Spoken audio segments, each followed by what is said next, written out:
नमस्कार, बहुत स्वागत है आप सभी का। आप देख रहे हैं प्राइम टाइम शो अपना बिहार। मैं हूं आपके साथ जया मिश्रा। बिहार चुनाव के नतीजों के बाद आरजेडी कांग्रेस में जबरदस्त तकरार शुरू हो चुकी है। आरजेडी के प्रदेश अध्यक्ष मंगनी लाल मंडल ने कहा कि कांग्रेस को जो वोट मिले हैं वो आरजेडी की वजह से मिले। मंगनी लाल मंडल के बयान पर कांग्रेस प्रवक्ता असीतनाथ तिवारी ने गठबंधन धर्म निभाने की नसीहत दे दी। एनडीए के नेता आरजेडी कांग्रेस की जुबानी जंग पर तंज कसते हुए देखे जा रहे हैं। दिखाते हैं आपको इसी पर खास रिपोर्ट।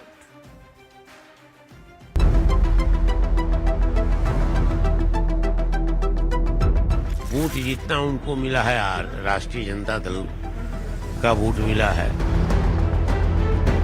अगर हमारी कोई राजनीतिक ताकत नहीं होती तो कोई हमसे गठबंधन करता ही क्यों? चुनाव में हार के बाद महागठबंधन के अंदर का मतभेद दरार का रूप लेता दिख रहा है।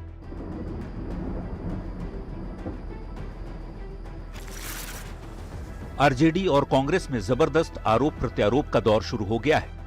कांग्रेस के अंदर तो एकला चलो की चर्चा तक भी होने लगी है। मेरा तो मानना है कि जनता चाहती है अलग लड़ना, लेकिन यह निर्णय हमारे आदरणीय खड़गे सभापति राहुल गांधी जी लेंगे। तो वहीं आरजेडी के प्रदेश अध्यक्ष मंगनी लाल मंडल ने कह दिया कि कांग्रेस को जो भी वोट मिले वो आरजेडी के कारण ही मिले। मंगनी लाल ने कांग्रेस पर ऐसा क्यों कहा, दोनों दलों के बीच जुबानी जंग क्यों तेज हुई, वो भी बताएंगे। पहले सुन लीजिए मंगनी लाल मंडल ने क्या कहा। वोट जितना उनको मिला है, राष्ट्रीय जनता दल का वोट मिला है। जो वोट और अतिरिक्त मिला है वो राष्ट्रीय जनता दल के कारण मिला है। आरजेडी प्रदेश अध्यक्ष के बयान पर कांग्रेस की ओर से प्रवक्ता असीतनाथ तिवारी ने पलटवार करने में तनिक भी देर नहीं की। क्या कहा, उन्हीं की जुबानी सुनिए। गठबंधन के सहयोगी दलों को एक दूसरे का सम्मान करना चाहिए। जिनको ये नहीं आता है उन्हें गठबंधन धर्म का मतलब समझ नहीं आता। आरजेडी कांग्रेस में टकराव हो और एनडीए के नेता तंज न कसें, ऐसा कैसे हो सकता है? राजद और कांग्रेस में सब कुछ ठीक नहीं है। चुनाव के पहले भी गड़बड़ था, अभी भी गड़बड़ है। बीजेपी जेडीयू के नेताओं ने एक सुर में कहा कि बेमेल गठबंधन का यही हश्र होता है। जैसे पानी और तेल का है ना संबंध, उसी तरह का दोनों का कांग्रेस और आरजेडी का संबंध है।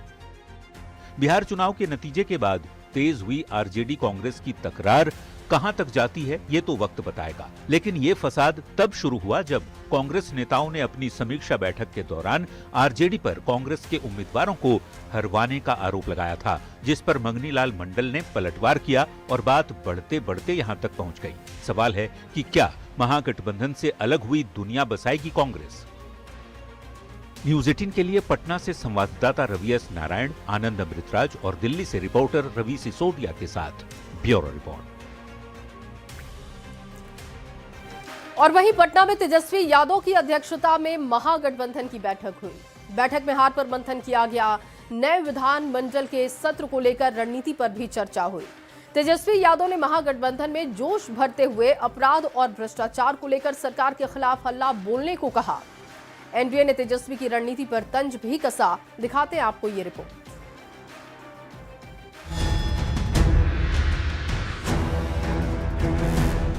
विधानसभा चुनाव में करारी हार के बाद महागठबंधन सदमे में है। दूसरी तरफ 1 दिसंबर से बिहार विधानमंडल का नया सत्र शुरू होने जा रहा है।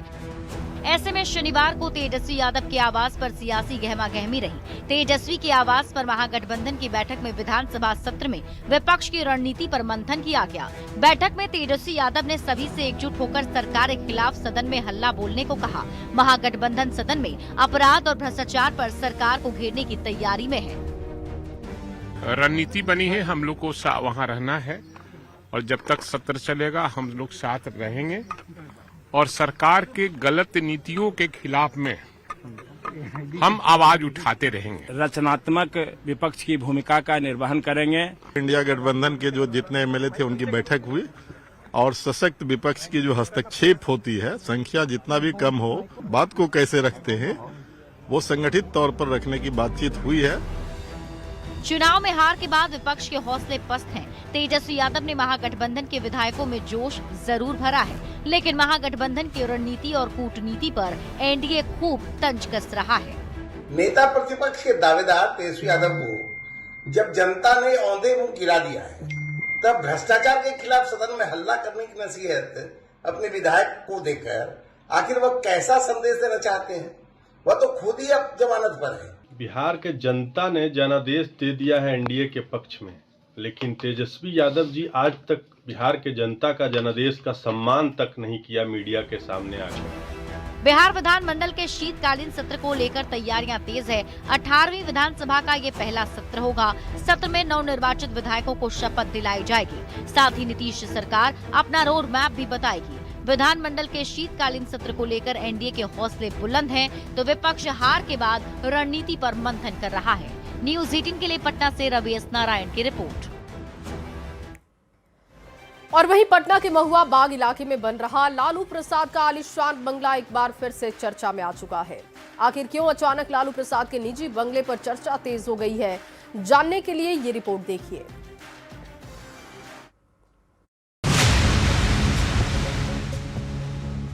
राबड़ी देवी को 10 सर्कुलर रोड वाला सरकारी आवास खाली करने का नोटिस दे दिया गया है और विधान परिषद में नेता प्रतिपक्ष की हैसियत से 39 हार्डिंग रोड का बंगला अलॉट भी कर दिया गया है। इसके बाद से बिहार में नई बहस छिड़ गई है।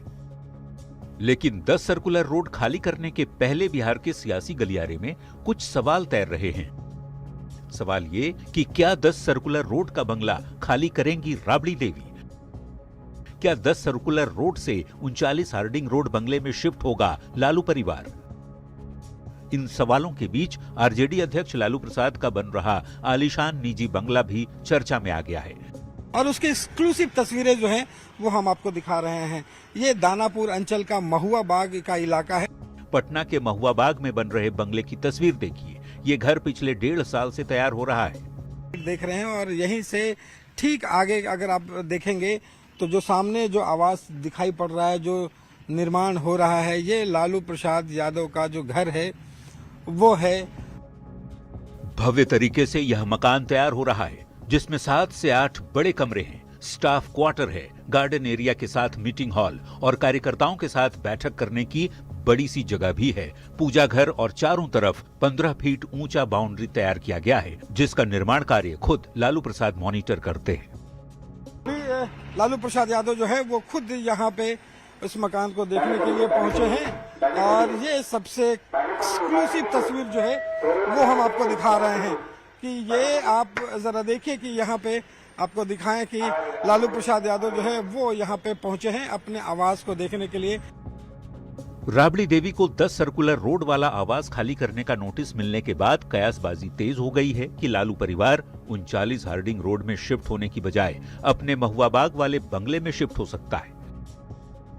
न्यूज़ 18 के लिए पटना से रवि एस नारायण के साथ ब्यूरो रिपोर्ट। और वहीं जमीयत उलेमाए हिंद के चीफ मौलाना मदनी के बयान पर सियासी बवाल मचा हुआ है। दरअसल मौलाना मदनी ने कहा कि जब जब जुल्म होगा तब तक जिहाद होगा। मौलाना मदनी के इस बयान पर बीजेपी ने करारा जवाब दिया है, दिखाते हैं आपको। तब तब जिहाद होगा। मैं इसको दोबारा कहता हूं, जब जब जुल्म होगा तब तब जिहाद होगा। ये उनको कहां से लग रहा है कि बिहार के मुसलमानों को दिक्कत है? बिहार के मुसलमान पूरी तौर से बिहार के अंग है, देश के अंग है और ऐसे ही ताकतों के खिलाफ भारतीय जनता पार्टी और एनडीए लड़ रही है। और मुझे लगता है कि इस बार का मतदान विशेष रूप से बिहार के मुसलमान और देश के मुसलमानों का तो ये संवाद कि आप अच्छे लोग हैं, ऐसे लोगों ने आपका बड़ा दुरुपयोग किया है, इनसे सावधान रहिए। मुसलमानों को दिक्कत होगी तो देश में जिहाद हो जाएगा। देखिए, इस तरह की धमकी देने वाला अपराधी प्रवृत्ति का ही व्यक्ति हो सकता है। ये कोई शरीफ आदमी ऐसा बात नहीं कर सकता। पूरे दुनिया में अगर मुस्लिम समाज के हमारे भाई बहन कहीं सबसे ज्यादा सुरक्षित हैं, सबसे ज्यादा सुविधा युक्त हैं, तो वो भारत है। और वहीं जेडीयू के कार्यकारी राष्ट्रीय अध्यक्ष संजय कुमार झा ने 1 करोड़ नौकरी के साथ ही रोजगार के वादे पर बड़ा बयान दिया है। संजय झा ने कहा कि मुख्यमंत्री ने अपनी पहली कैबिनेट में घोषणा पत्र में जो वादा किया था, अगले 5 साल में बिहार में 1 करोड़ लोगों को रोजगार मिलेगा, उस पर काम भी शुरू कर दिया गया है। कैबिनेट में इस दिशा में कदम भी उठाए गए। पहले कैबिनेट में मुख्यमंत्री जी ने जो वादा किया था मैनिफेस्टो में, जो पहला कैबिनेट किया है कि बिहार में अगले 5 साल में 1 करोड़ लोगों को, युवाओं को रोजगार मिलेगा, उस पर काम करना शुरू कर दिया। कैबिनेट में बहुत सारा फैसला लिया उस डायरेक्शन में। ये अच्छा शुभ संकेत है बिहार के लिए। और वहीं आरएलएम अध्यक्ष उपेंद्र कुशवाहा ने बड़ा दावा किया। उपेंद्र कुशवाहा ने कहा कि जेडीयू के संपर्क में कांग्रेस के कई विधायक हैं। जहां जनता का समर्थन नहीं वहां लोग कैसे रहेंगे? लोग वैसी जगह नहीं रहेंगे जहां जनता का समर्थन नहीं है। तो वहां जनता का ही जब समर्थन नहीं तो लोग कैसे रहेंगे? जनता का जहां समर्थन है, स्वाभाविक रूप से जनादेश का सम्मान करना है, तो लोग वैसी जगह नहीं रहेंगे जहां जनता का कोई समर्थन नहीं, इसलिए ऐसी बात है। और अब बात बुलडोजर एक्शन की होगी। देखिए, बिहार में शहर शहर बुलडोजर का कहर जारी है। कानून तोड़ने वालों पर पीला पंजा कहर बरपा रहा है। बुलडोजर चलाकर सरकार अतिक्रमणकारियों को साफ संदेश दे रही है कि अब भी मौका है, सुधर जाओ। आपको दिखाते हैं ये रिपोर्ट।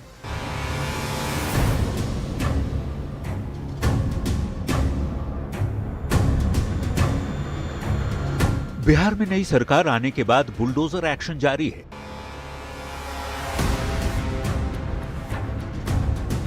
कानून तोड़ने वालों पर करारा प्रहार किया जा रहा है।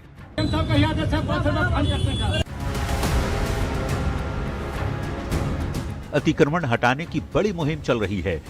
राजधानी पटना की ये तस्वीरें देखिए। बोरिंग रोड में बुलडोजर कैसे सीना ताने खड़ा है। अतिक्रमण पर पीले पंजे के प्रहार के बाद अब हड़कंप मचा हुआ है। मुजफ्फरपुर शहर में बीते कई दिनों से बुलडोजर एक्शन जारी है।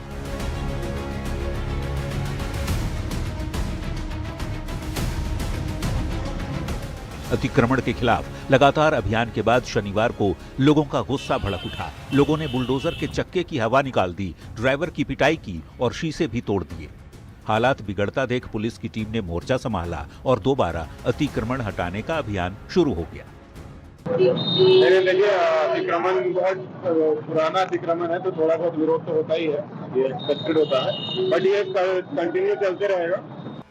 अब जरा सीतामढ़ी की तस्वीरें देख लीजिए। किस तरह से बुलडोजर अपना मुंह खोले अतिक्रमण पर वार कर रहा है।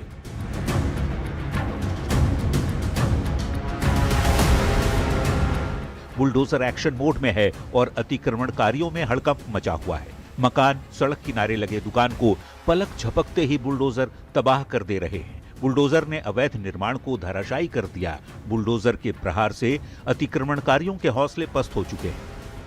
आरा शहर में भी कुछ ऐसी ही तस्वीरें दिखी। शहर को जाम से निजात दिलाने के लिए बुलडोजर एक्शन मोड में आ चुका है। भारी संख्या में पुलिस जवान के साथ शहर के गोपाली चौक से लेकर रामगढ़िया तक अतिक्रमण हटाओ अभियान चलाया गया।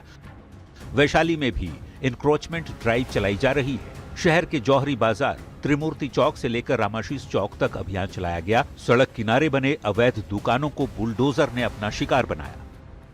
बोधगया में भी अंतर्राष्ट्रीय त्रिपिटक पूजा से पहले अतिक्रमण पर बुलडोजर ने कहर बरपाया। यहाँ देश विदेश से करीब 20,000 से ज्यादा तीर्थयात्री बोधगया पहुँचने वाले हैं। ऐसे में भीड़ और यातायात व्यवस्था को ध्यान में रखते हुए अतिक्रमण हटाने का बड़ा अभियान चलाया जा रहा है। बिहार में शहर शहर बुलडोजर का एक्शन जारी है। अतिक्रमणकारियों और कानून तोड़ने वालों को सरकार बख्शने के मूड में नहीं है।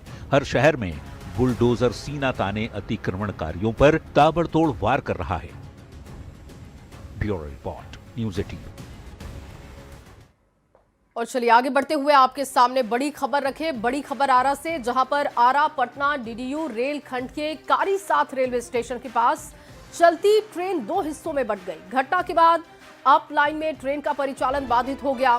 घटना के बाद यात्रियों में हड़कंप की स्थिति दिखी। काफी देर तक वहां पर अफरा तफरी मची रही। दानापुर से चलकर बेंगलुरु जाने वाली स्पेशल ट्रेन अपने रफ्तार में आरा रेलवे स्टेशन से खुलकर बक्सर की तरफ जा रही थी और तभी कारीसाथ रेलवे स्टेशन के पास चलती ट्रेन अचानक 2 हिस्सों में बंट गई। घटना की सूचना मिलने के बाद रेलवे के अधिकारी मौके पर पहुंचे। परिचालन अभी भी वहां पर बाधित है।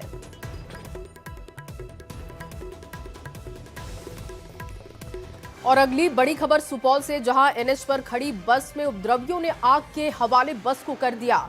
वारदात रात 1:30 बजे के करीब बताई जा रही है और जदिया हाई स्कूल के पास एनएच 327 के किनारे गंगा ट्रेवल्स की बस खड़ी थी, जिसे आग के हवाले कर दिया गया।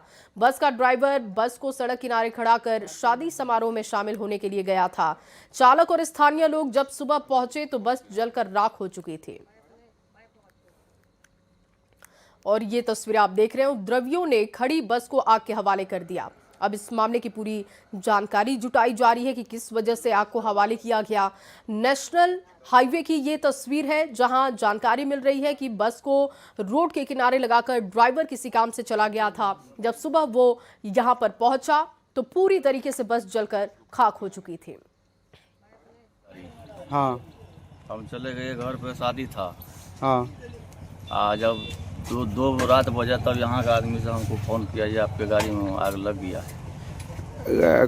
क्या नाम से ये गाड़ी रोड पे चलता है? गंगा नाम से। और वहीं सुपौल जिले के तेलवा पंचायत में कोसी तटबंध पर बसे 4 परिवारों के घर में अचानक आग लग गई। भीषण आग में चारों घर पूरी तरीके से जलकर खाक हो गए। आग लगने से लाखों की संपत्ति का नुकसान हुआ है। फायर ब्रिगेड की टीम मौके पर पहुंची। कड़ी मशक्कत के बाद आग पर काबू पाया गया। घटना ने प्रभावित परिवारों को पूरी तरीके से बेघर कर दिया है, बेसहारा कर दिया है। ग्रामीणों ने प्रशासन से तत्काल राहत और मुआवजे की अपील की है। आग कैसे लगा, आपको जानकारी है? नहीं जानकारी। फिर आपको कैसे मालूम हुआ? हमको तेलवा मालूम हुआ जाए तो घर जल गया तो तेलवा से काय को घर जला आपका?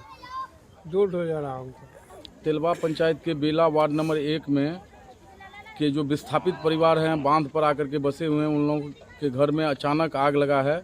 4 परिवार का पूर्णतया घर जल करके राख हो गया। उसका जितना सामान था सब जल गया है। बकरी, साइकिल, बहुत सारा नुकसान हुआ। लगभग 15 से 20 लाख का, जैसा अभी हम लोग आकलन कर रहे हैं कि 15 से 20 लाख का क्षति हुआ है। और अब सिवान से बड़ी खबर आपको देने जा रहे हैं। बस और बाइक की आपस में टक्कर हो गई। हादसे के बाद खाई में पलटी बस। बाइक सवार की मौके पर जान जाने की खबर। बाइक सवार दूसरे शख्स की हालत बेहद गंभीर। बस में सवार सभी यात्री सुरक्षित हैं। जीबी नगर के कर्णपुरा गांव की ये घटना है। घटनास्थल की तस्वीरें आपको दिखा रहे हैं। बताया जा रहा है कि बस और बाइक की टक्कर हो गई और एक व्यक्ति की जान चली गई है। हालांकि बस में सवार सभी लोग सुरक्षित बताए जा रहे हैं, जबकि बाइक सवार एक व्यक्ति की जान चली गई है। एक की हालत गंभीर बताई जा रही है।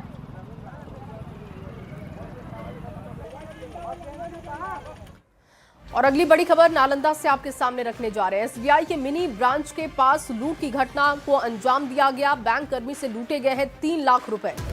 2 बाइक पर आए थे अपराधी। जो जानकारी मिल रही है, पिस्तौल की नोक पर संचालक से लूट की गई। फरार अपराधियों की अब तलाश जारी है। परवलपुर बाजार की यह घटना बताई जा रही है और बैंक कर्मी से 3 लाख रुपए लूट लिए गए हैं। बताया जा रहा है कि बाइक सवार बदमाश आए थे जिन्होंने बंदूक की नोक पर ये लूट की घटना को अंजाम दिया है। हालांकि पुलिस अब छापेमारी कर रही है अपराधियों को पकड़ने के लिए। सीसीटीवी फुटेज के आधार पर छापेमारी चल रही है। से लेकर के आया पैसा, कारोबार है तब, और इस जगह का बोले है कि मोटरसाइकिल खड़ा किए हैं, डिक्की खोले हैं, पैसा हाथ में जैसे निकला उधर से दोनों मोटरसाइकिल लेकर गया और बस भिड़ा दिया पिस्टन के डर से भाई तो छीन के भाग गया। यहाँ पे 2 व्यक्ति आए और उनसे जो उनका बैग था जिसमें वो सीएसपी का कुछ पैसा रखे थे उसको लूटकर यहाँ से फरार हो गए हैं। तो इस घटना का सत्यापन किया गया है और सीसीटीवी फुटेजेस जिस ओर गए हैं अपराधी उस ओर का सीसीटीवी फुटेज भी देखा जा रहा है और आगे जो है प्राथमिकी दर्ज कर विधि सम्मत कार्रवाई की जा रही है। और अगली खबर रोहतास से है। रोहतास के डेहरी से ये खबर, जहां डालमिया नगर के महिला कॉलेज में छात्रों ने जमकर हंगामा किया है। कॉलेज में ग्रेजुएशन के 5th सेमेस्टर की परीक्षा में परीक्षार्थियों की मोबाइल फोन और गेस्ट पेपर ले जाने से जब रोका गया तो इन्होंने प्रशासन के खिलाफ नारेबाजी की। नाराजगी जताते हुए जमकर नारेबाजी यहां पर हुई। छात्रों का कहना है कि वीर कुंवर सिंह विश्वविद्यालय के कॉलेज में पहले सेमेस्टर की परीक्षा मोबाइल फोन और गेस्ट पेपर के साथ ली जाती थी। रेगुलर क्लास कॉलेज में नहीं चलती है और ऐसे में परीक्षा में उनको मुश्किल होगा जब उन्हें खुद से लिखना होगा। जबकि प्रशासन ने 8 से 10 छात्रों पर उपद्रव का आरोप लगाते हुए शांतिपूर्ण परीक्षा का दावा भी किया। प्राइवेट स्कूल तो है नहीं कि अलग अलग इनका रूल अलग होगा उनका रूल अलग होगा। गवर्नमेंट एग्जाम में हर कॉलेज में एक ही रूल होना चाहिए, एक ही रूल होना चाहिए ना। सभी कॉलेज में अगर अलाउ है मोबाइल और गेस्ट पेपर, इस कॉलेज में अलाउ क्यों नहीं? आप लोग चाहते क्या हैं? यही अलाउ होना चाहिए हमारे हमें एग्जाम कैसे देखिए आज तक हम देखे कि टोटल क्लास को के या अभी तक में पास टोटल क्लास को के बिना चिटकी हुआ मोबाइल के अगेंस्ट पेपर का लिख के पास हुआ है। तो हमारे कलम की जैसे 4 सेमेस्टर हमको देना दिए तो 5वां सेमेस्टर में यह नियम लागू क्यों हो रहा है? जो ये बोल रहे हैं कि बैग सर ये बोल रहे हैं कि बैग अलाउ नहीं है, बैग रखना है तो करें कि 20 रुपए लगेगा, किस लिए? और अगली खबर रोहतास के बढ़हरी से, जहां चोरों ने ज्वेलरी दुकान में चोरी की बड़ी वारदात को अंजाम दिया है। चोरों ने दुकान से लाखों के गहने पर हाथ साफ किया। चोरी की घटना की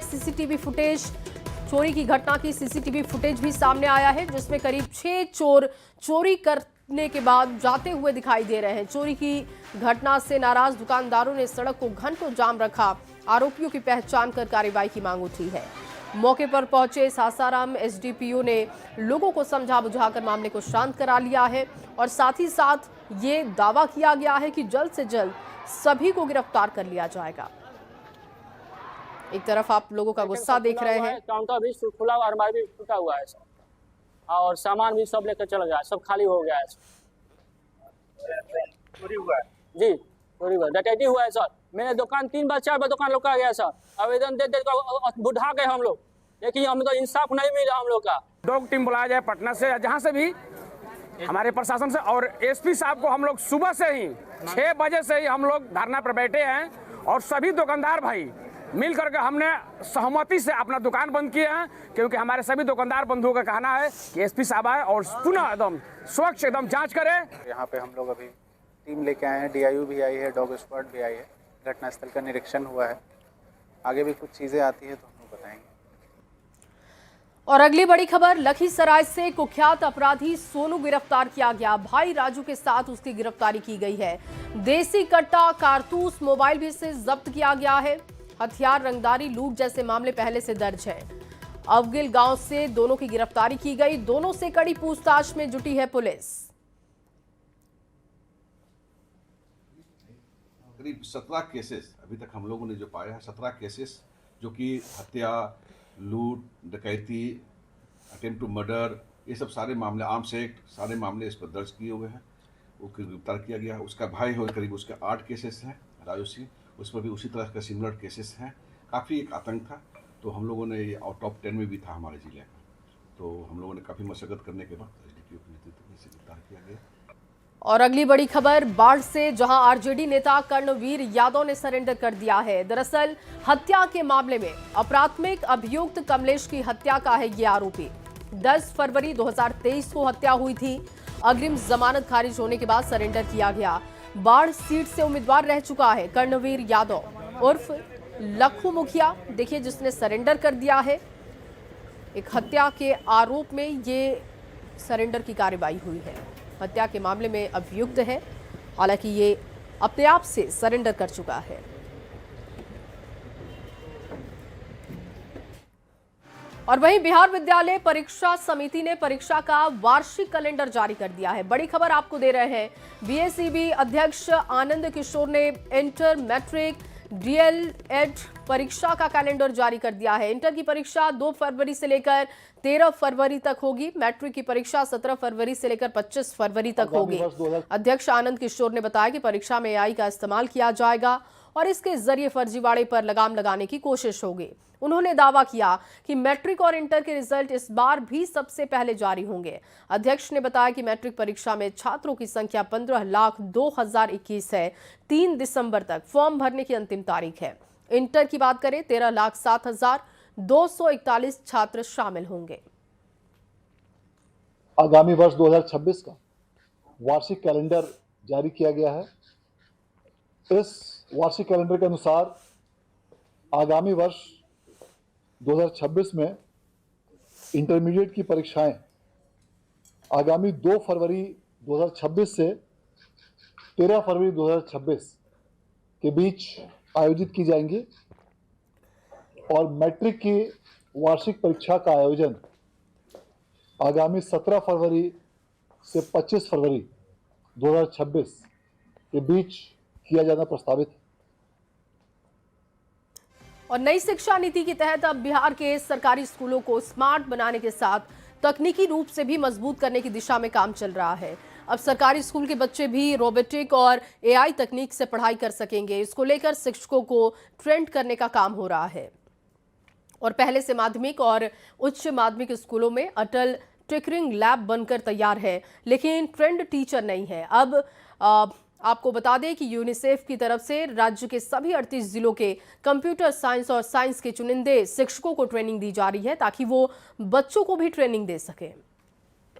बिहार के सरकारी स्कूलों में तकनीक आधारित शिक्षा पर लगातार जोर देने का काम किया जा रहा है। ऐसे में SCERT और यूनिसेफ की तरफ से शिक्षकों को फिर से रोबोटिक पढ़ाई को लेकर ट्रेंड किया जा रहा है और पटना में ये कार्यक्रम का आयोजन किया गया है, जिसमें राज्य भर के चिन्हित शिक्षकों को बुलाया गया है और सभी जो है रोबोट बनाने का काम कर रहे हैं। यानी यहाँ से ये ट्रेनिंग लेकर जाएंगे तो बच्चे कैसे रोबोटिक पढ़ाई कर सके, इसकी शिक्षा दी जा रही है। सबसे पहले हम जो यहाँ SCERT के अधिकारी हैं उनसे बातचीत करेंगे कि सर जरा समझाया जाए कि ये जो कॉन्सेप्ट है ये अब धरातल पर कब तक उतरने वाला है। मैं बताना चाहूँगा कि अभी बिहार सरकार शिक्षा विभाग ने पूरे 38 जिले में प्रत्येक जिले के 2 विद्यालयों में ATL लैब स्थापित किया है और ATL लैब का मतलब अटल टिंकरिंग लैब। यह एक कई तरह के उपकरण होते हैं, इससे बच्चे प्रोजेक्ट बनाते हैं, तकनीक सीखते हैं और NEP हमारा कहता भी है कि व्यावसायिक शिक्षा बच्चों को दी जाए। हालांकि व्यावसायिक शिक्षा का कंसेप्ट क्लास 6 से ही शुरुआत होगी, लेकिन ये माध्यमिक और उच्चतर माध्यमिक विद्यालयों में चिन्हित विद्यालयों में अभी 2-2 विद्यालय को चिन्हित किया गया है और वहाँ से 2-2 शिक्षक भी आए, मतलब एक जिले से 4 शिक्षक आए हैं। उनको हमारे योग प्रशिक्षक जो यहाँ मैंने पहले तैयार किया था उनको प्रशिक्षित कर रहे हैं कि बच्चों को कैसे सिखाएंगे। ट्रेनर से हम समझते हैं कि अगर कोई टीचर यहाँ पर ट्रेनिंग के दौरान एक प्रोजेक्ट बनाया है तो वो वहाँ से जाने के बाद क्या और प्रोजेक्ट पर काम कर सकेंगे या फिर जो डेमो हम देख पा रहे हैं वही रहे। मैं फर्स्ट ही ट्रेनिंग के समय बोलता हूँ कि आप जाते समय मुझसे बोल के जाइएगा कि हम 200 प्रोजेक्ट बना के आएंगे और मतलब टास्क भी दे रहे हैं आप। हाँ, मतलब ये कॉन्फिडेंस हम लोग में डाल दिए,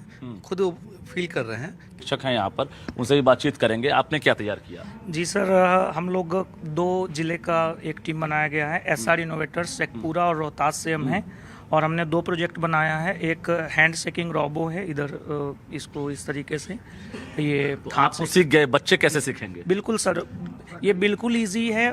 मैं जी देखिए इस तरीके से ये हाथ मिलाता है, सेंसर काम कर रहा है। जी बिल्कुल सर, जी बिल्कुल। हम लोग बहुत अच्छे से यहाँ से सीख के जा रहे हैं और हमें ऐसा कॉन्फिडेंस आ गया कि हम बच्चों को भी काफ़ी अच्छे से ये चीज़ समझा सकते हैं। बिल्कुल। क्या फायदा हुआ यहाँ आए ट्रेनिंग लिए, क्या फायदा? सर बहुत सारी जानकारियाँ मिली। जैसे एक देखिए सर, अल्ट्रासोनिक सेंसर के बारे में बताएं, वहाँ उसी सेंसर का यूज करके वहाँ हाथ मिला रहा है और इसी सेंसर का यूज करके मैंने एक डस्टबिन बनाया जिसके सामने खड़े होने पर अपने आप ऑटोमेटिक खुल जाएगा।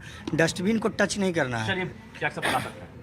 मैं इस टेक्नोलॉजी के माध्यम से इसमें मैंने आर्डिनो यूनो माइक्रो कंट्रोलर का यूज़ किया है। इसमें सर्वो मोटर हमारा जो यूज है इलेक्ट्रॉनिक्स किट है और इसमें हमने फिर यूज़ किया हुआ है अल्ट्रासोनिक अपना सेंसर है। तीनों के यूज। क्या नाम हुआ आपका? मेरा नाम रामसुंदर पांडे। कॉन्फिडेंट है, ये तमाम टीचर ट्रेंड हो गए हैं और हर सवाल का बखूबी जवाब दे रहे हैं।